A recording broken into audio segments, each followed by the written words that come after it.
Welcome to Lockeroom Talk. With head coach Dustin Wilson, I'm Terrence Summers. Lockeroom Talk is a sit-down conversation between two Springfield SHS alum just talking ball. And tonight, we're in front of the Hall of Fame here, which is very nice. Just started. Can't wait to see the wall full. Just so many stories up there. And that's what's things like. You look up and you see a person, you just think of a story, and that's dope, very dope. Team 111. We said they come into the season. The 2022 Springfield Yellow Jackets is Team 111. Hot start. Bust out the gates 3-0, 1-0 in region play, and gaining more traction by the week. 119 points scored on the season. Only 14 given up by the Jackets. Jackets are rolling. Yeah, good start. I mean, you look at it, cool on the rivals, not to be coach speak, but it's all about that region win. So, as I told one of the many people that you talk to, once you start going through a week and getting ready for preps and pre-games and depth charts, it's all about that region win. And right now there's 3 teams that are 1-0, and there's 3 teams that are 0-1 in our region, in a 6-team region. So, another step closer to making the playoffs. So, that's our goal. Beating Greenbrier and Clarksville's good, but that Northeast win is checking the box, getting in the playoffs. We get in that bracket, you never know what can happen. So, on to the next person. Speaking of Northeast game, defensive play, I got right here run stuffing, swarming, and white hats to the ball. Me and Coach almost talking about in the press box. He loved to see that. The black jersey was beautiful, first of all. Mm-hmm. And then he seen them white hats. They were just swarming everywhere. He loved it. Yeah, man, which I guess we can talk about it now, but I think we've had them since February. Oh, wow. Which the boys always do a good job raising money. So when you have the card sales, you kind of know what you can do for the next year. And the public that's out there listening, thank you for buying all those cards. That's a result of it. But we've had them stored away in a box for so long, we've been itching to give them out. And we threw them out pregame, and you need a speech. But just a little shoot, there ain't much gold on there, but what gold pops, and the gold collar and the gold number, and then with that white hat, it brings it out. And man, when you're watching defensive ball, it really puts a look on those hats flying around, knocking heads off. It's just good stuff. It was nice. It was beautiful. We got a few stats. Joe Wood led the defense, 11 tackles. Again. We coming accustomed here to that as Jackets fans. And Jalen Jones, big night. 5 tackles, a tackle for loss, and two interceptions. Yep. As an outside linebacker to get 2 interceptions, you having a night. Should you just look at that too? What was it, the first play or? It was second play. Second play. So first series we score, and we told him Saturday morning that's clinic ball right there. Yeah. A flat zone drop, put his head one look, and then come back ball. I guess the only thing else that he could have done better, and that's just being picky, is house that thing. Yeah, house that thing. It might have been over then, but that's good stuff. Way to start a ball game, and Jalen had another one throughout the game, but he played well. Little Joe led the way, but when you shut a passing quarterback down, it's by your defensive line play too. So all those guys, Coach Will rotating them in and out, they played well. And Q got burnt one time, but it was a perfect ball that beat him. That's no telling how many times, we went and played on JV yesterday. Quarterback was out there throwing routes and shorts to the older guys right before the JV game. No telling how many times he does that a week. So, I mean, he had good coverage. The perfect ball beat him, and they got us one time. That's just how football is. But, besides that and another play, like, defense still playing lights out, as you like to say on the broadcast. Those 2 balls he did connect on. Yep. That's probably 2 of the prettiest balls I've seen in the last 2 years. Yeah, that's perfect placement. Like you said, D-line, I loved them. They were going around, all the stunts and everything looked beautiful, steps, feet. It was a clinic ball, as you said. Turnover wins championships for me, Coach. Yeah. Anytime you get 2+ turnovers in a game, 76% chance of winning the ball game. That's pretty good. And we've had 2 turnovers, at least 2, every game this season. And that Coach Buttram's turnover bar is getting made the news the other night. Yeah, I seen that. The girl said this team has a curl. She didn't say it like we would have said it, but she said we were fun. So that's where it's at, talking about Springfield and putting fun in the same sentence. But, all that. So I can't say that I'm a big fan of it, but anytime the kids are having fun, we're game for it. So it's cool. As long as they keep turning that thing up, I'm all right with it. I tell Coach, I think Coach Holman said when we was off air for a second, They're doing enough curls, T. They might not have to work out tomorrow. I said, I don't know, Coach. Maybe going a little too far. Not with Coach Butcham around. Yeah. They're going to live. Then going to offensive play. Possessing the football, running and passing, just whatever you want, they got it all night. For the Jackets, total, where we at here? I don't know about. Here we go. Total. First downs, 12. 263 rushing yards. 163 passing yards. 2 punts on the night. And That's a good sign in itself when you got Yes. 2 punts, for sure. and that's just Devin Crenshaw, 8 for 13 passing, 154 yards. 2 touchdowns. Receiving, you had Benford for 3 receptions, 69 yards, a touchdown. Flair, 3 receptions, 76 yards, 1 touchdown. Cobbins, 2 receptions, 18 yards. And in the air, Coach, just basically got what they wanted. Yeah. Again, another week. It's good, and some weapons, and I still don't think we're using them all, but that's a good problem to have, and still making those by running the football. I mean, you can say what you want. So if you're running the football, you got good line play. Quarterback, Crenshaw, I think he was 2 yards off of putting 300 total yards up again when you combine run and pass. So up front's doing good, and quarterback's commanding, and receivers are running routes, and again, I don't know if there's any wood around, but winning the turnover margin, like you stated earlier, so that's a big deal. And Electric ain't on the field much, then we're doing what we're supposed to do. And then you go to rushing. A little bit of everybody got the ball, Coach. Yep. Daniels, 14 carries, 60 yards, 2 touchdowns. Sidner got in there at the end, had a carry for 4 yards. Crenshaw, 13 carries, 144 yards, 2 touchdowns. It's all over the board because a bunch of people carrying the ball. Benford, Little 2 carries, Benford got a 36 couple yards. of good hard rushes that set up play action stuff, so some good stuff out of that part of the game. But yeah, running the ball was working well. Running the ball, Springfield football. Yes, sir. When you run it and they just open up that pass, I said to the coach early in the game, everybody was in the box, and I was like, they're gonna get hit over top of on top of their heads here in a second, but it was beautiful, and you couldn't have asked much more from their offense besides the 1 turnover, but. Just start from the start of the game. You run, set them up, over the top pass, get out there on defense, get a stop. I mean, that's how you start a football game. So we did that pretty much all night, and got the clock running finally there at the end. Felt a little bit of lightning delay, which is good adversity when you go through, because it's going to happen in the outside sport. You're going to have to deal with some stuff like that happening. So we went through a lot of stuff the other night that will make us better down the road. We'll come back here on Locker Room Talk. We'll get into talking about some junior varsity football. Yes, Jackets had a big win last night in Northeast. We'll be back here on Locker Room Talk.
Welcome back to Lockeroom Talk with head coach Dustin Wilson. Like we said earlier, JV game last night at Northeast. The score was 53-22. 53-22. Great outcome for the Jackets, and it's always good to see those young guys get some confidence on them and seeing not just what they do in practice, get to see it against another opponent and whoop up on somebody else, and it got to be a great confidence builder. Yeah, it's the makeup of our JV too. I know you can say JV for a lot of teams, and it may look different, but when you come watch us, it'd be two different color pants. Just take it easy on the coaches doing laundry all week. Yeah. But the ones in the white pants are all freshmen. The ones in the black pants, or as I say, black breeches, are upperclassmen. So a lot of white pants getting out there last night from 4 or 5 tailbacks. You know, Sidners, Philippe's, down to the Dallin and Hurst kids that are running the ball, and Philippe get a long touchdown run at the end. You know, Pettis taking him to get some outside linebacker work, and Betts and Tucker rotated last night, 2 sophomore quarterbacks getting some reps, both of them commanding, just a lot of good stuff. And those games are important. Those games are special. You got to have them. It may make the week long, but it makes Friday nights in the future a whole lot better. So very, very important last night to go in and get some experience. I think a lot of programs don't hang their hat enough on the JV program, you know, because when you look at the great programs, the Oaklands and the, Springfield high schools, I'll say that. All right. The JV team is organized just like the varsity is, and those games are treated as so, you know. You go to some JV games with no concession stand, like no crowd, like no one's there. Like, what is your future then if you don't put your work into the JV? If it rains a little bit, somebody will try to cancel them, or something different happening in school, they'll cancel them, and we do what we can to put them on and keep kids in the rhythm, and kids is structure. And this week, man, it's been crazy, and we'll talk about it later, but it was on a Tuesday night because Labor Day holiday was on a Monday. Yep. So hats off to Northeast for doing that, because, they could say all holiday, but we both wanted to play JV and both put importance on it. We played last night. Moving on to Wilson Central here. Springfield versus Wilson Central, 2019 was our first matchup against each other, correct? I didn't know that. I'm reading that. I believe so. It's not many. Obviously, their school isn't that old, so definitely not one of the historic matchups. But I know what the result of that one was. I definitely remember it. Springfield versus Wilson Central, 2019, the first matchup at Wilson Central. The opening season, the Jackets lost 37-7. That Jackets team ended up going to play in the Clinic Bowl, Blue Cross Bowl, excuse me. 2020, the Jackets won 20-10 here and to open the season. That was the COVID season. I think Box had like 3+ touchdowns that night. Sounds about right. 2021, last year, injuries and a little COVID mixed in. Speaking of COVID, yeah. Jackets lose at home 6-7, which puts the first L on our record for the season last year. And here we are in 2022, starting off 3-0. Starting hot, heading to Lebanon, Tennessee on Thursday night to face the 0-3 Central Wilson Central Wildcats. Team that's hungry to put on a win in the win column. What have you been hammering home to the boys this week, Coach? That right there, they're desperate. Yeah. When you can't hide nothing from kids, they ain't had that feeling. They want it. And just to be honest with you, if they've been in their program since those results you just said, they know that they got our number. Yep. I don't care what we've done past their games when other 2 programs have played. So our kids have heard that. We've refreshed their memory.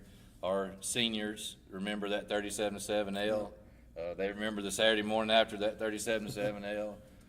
And we don't want that again. And we know we're placing importance on this game. It's out of region. Don't get me wrong. Like I told you earlier, it's all about those region wins and getting in. But we're placing importance on this game because we've left something out there before playing them. So SBT brand, as we can drive home all the time, it hadn't shined that much in Wilson County. We want to go do that. And that's how I was saying to somebody the other day. I was like, that Wilson Central team may be down, we may be up, but we haven't played well there. The one time we did go there, and I'm pretty sure fans of theirs still have that thought in their mind of that 37-7 win of like, and we beat them like they beat us last year. So a lot of their fans are probably like, okay, we got the Jackets number, as you said, and it'd be great to see the Springfield faithful come out strong and head with us to Lebanon tomorrow night. Even on Thursday, come on. Yes, sir. But I know we all did it last Thursday when UT was playing, so when Springfield's playing, let's get on it. I know you'll be broadcasting it, but it's nothing like hearing that crowd, so y'all come on.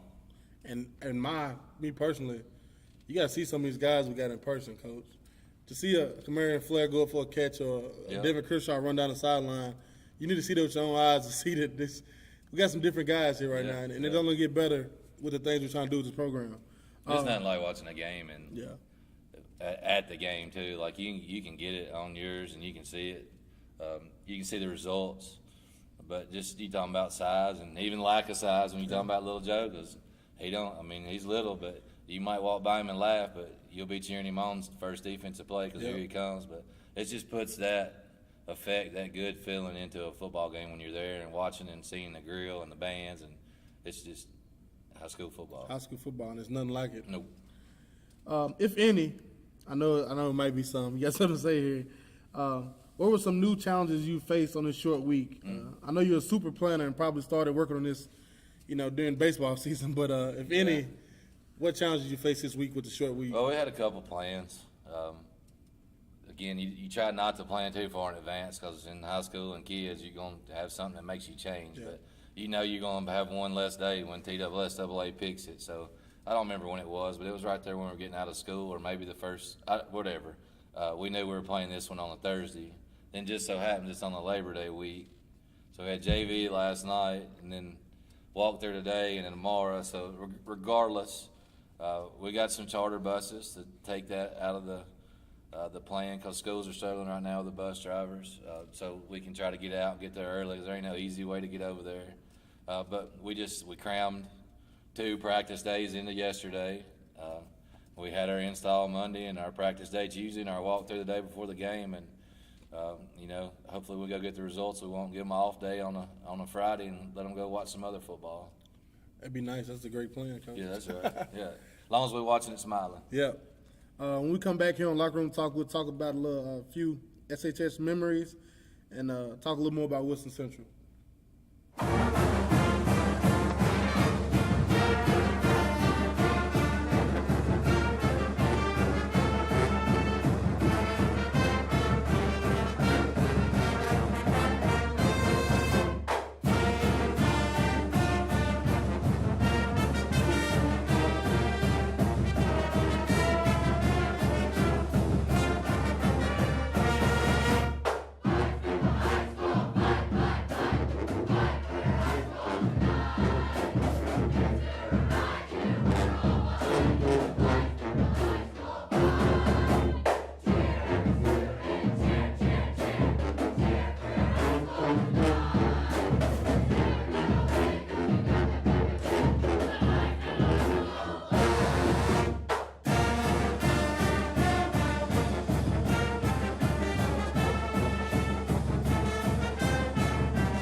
Welcome back to Locker Room Talk. Head coach Dustin Wilson. The Jackets are planning on heading to Lebanon, Tennessee tomorrow night to play Wilson Central on a short week, Thursday night game. Wilson Central has had our number in the past, as we said. Always athletic looking, always disciplined. Never got to worry about that with them. Also, they're always disciplined and doing the right things. What are you excited to see out of your guys tomorrow night? Just another week, another program, and they're coached well. You know, from Ian squeezing their linebackers reading to quarterbacks executing wing T and handoffs and fakes. Just, again, looking for our bunch to be disciplined, read our keys, execute on offense. When you talk about blocking schemes and discipline defenses, you you hope to see them go to where they're going because you can't just draw X's and O's up when you got kids reading the ball well. So I just look forward to playing a disciplined football team and seeing how we match up against them. Sir. Here we go. Your favorite part of the show every week, Coach. Yeah. Favorite personal memory from anybody on this wall, which is the Jackets Hall of Fame, which also includes Brentford High School. Yep. But, anybody. What's your favorite memory of anybody on this wall? Well, first of all, this is cool. You got the wall behind you. It's going to be full soon. We're doing 12 a year. Yep. I've been fortunate enough just to be around and hear people talk about this now, from Brantford stories to Springfield High School stories to just all of it. It's just cool talking about ball. It ain't football. Jolanda's on this wall. Yeah. I remember going to high school with her and then college, and when I was at Austin P, and she won the OVC like every year she was up there. But anyway, my favorite story, Tremaine and Coach Thomas is on that wall. Yeah. So I played with Tremaine. The story's the same with that guy. You run up down the field, no matter who we were playing. We played Pearl Cone and two SEC tailbacks on the field at the same time, him and Santonio Beard. But stories. Coach Wood ain't on this wall yet. Maybe if he's going to get up there, he deserves it because he was killer. But, just Coach Thomas, there's got to be one on him. Yeah. When we go to Tullahoma, my senior year, what are we at that time? 7-4.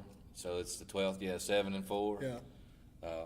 Wet all week, rained all week. They got Mr. Tullahoma, quarterback, so he's slinging it around the yard, they say. Walk out on the field for pregame, it's like cat litter everywhere. Their effort to make the ground a little bit more dry. It's country stuff, Coach. Yeah, there you go. We knew where we was at when we got there, but still, they cared about it. They're going to put their effort in to get it right to beat us. And I remember Coach Thomas telling the story of Coach Olive, because he's been down there forever, so it's the same one. Obviously, we all knew that whoever won that game, he was going to play Pearl the next week because they was beating everybody. But he messed up and asked Coach Thomas the question, what do you think we got to do to beat Pearl, or how can we beat Pearl?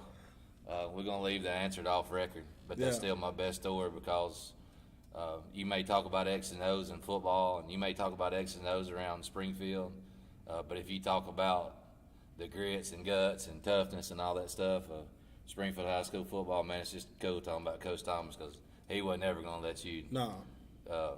He just wasn't ever going to let you back down. No. So just a man leading you like that, it's just a cool story. So there's plenty more, but if you're going to let me talk about somebody on this wall, I got to talk about my buddy Coach Thomas. Yeah.